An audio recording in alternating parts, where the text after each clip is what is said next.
If your group has an interesting topic for our noon interview, call us or email us at least 2 months in advance.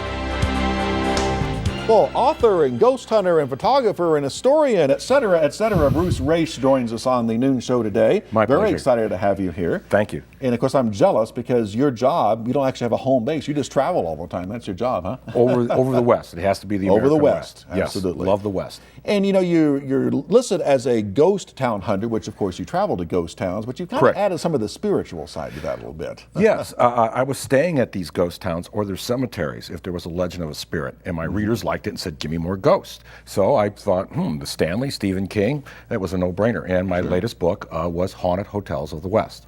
And the public is just so into that now. I mean, we have TV shows on cable that are devoted to it, so it's entertainment nowadays. Oh, yes. And for me, though, I still approach it as a historian. I look up the city records. Did somebody really commit suicide in that room? So forth, so forth.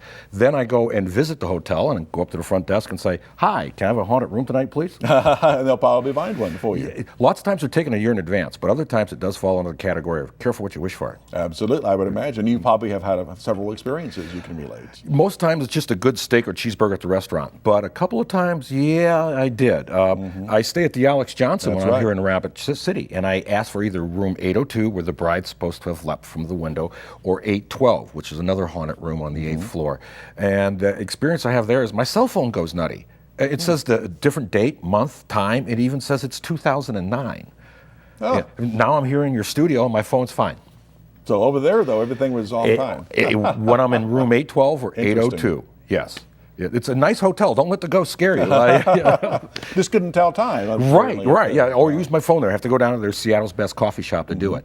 When I was at the Jerome Grand in Arizona, well, the doorknob's turning on me, and I'm go, whoa, that was an attention getter, and I'm reaching up and grabbing that doorknob and yanking the door open, and there's nobody on the other side. Gosh, that's an awesome town, by the way, Jerome. Oh, yes, great hotel, too. Maybe we have some video of, I don't know if it's of the Alex, but yeah, it is, there it is, some of the adventures that you're, or places that you have been traveling to. I think when you do this sort of thing, you have to kind of separate yourself from the outcome, because maybe the mind, you expect to have an experience, and that can sometimes cloud reality for you. Yes, you have to try to separate yourself from that, and sometimes you do find yourself jumping at your own shadow.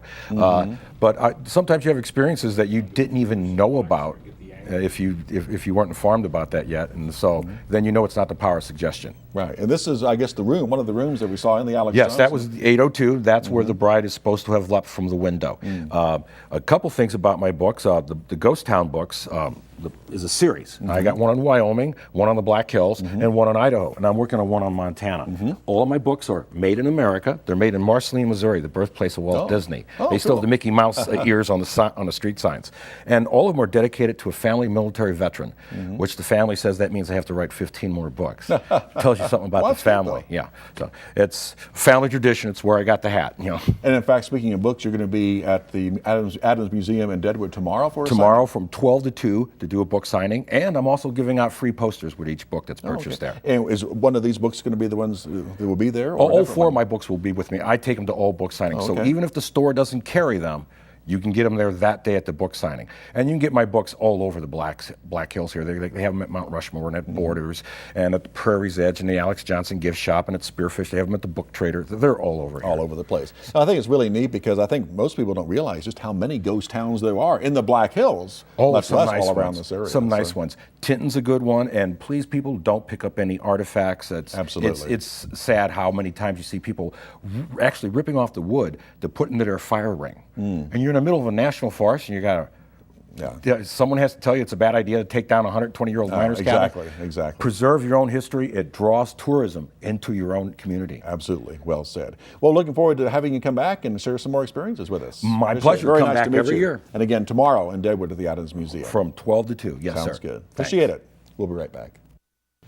Most people would get creeped out if they knew they were staying in a haunted hotel room, but Bruce Raish seeks out spooky encounters. Recently, he returned to the 8th floor of Rapid City's Hotel Alex Johnson to experience room 802.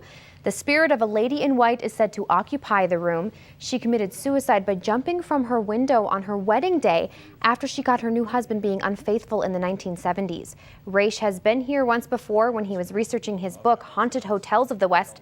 After close to a year on the shelves, he says he continues to hear stories about the infamous apparition. And some guests staying here just this summer said that she came into the room at 4 in the morning, and they called down to the front desk and saying, hey, why do you have staff coming to our room at 4 in the morning wearing white? And all the staff here is dressed in black. Raish typically writes about ghost towns. Right now he's researching places in Montana like the cemetery at Elkhorn for a new book.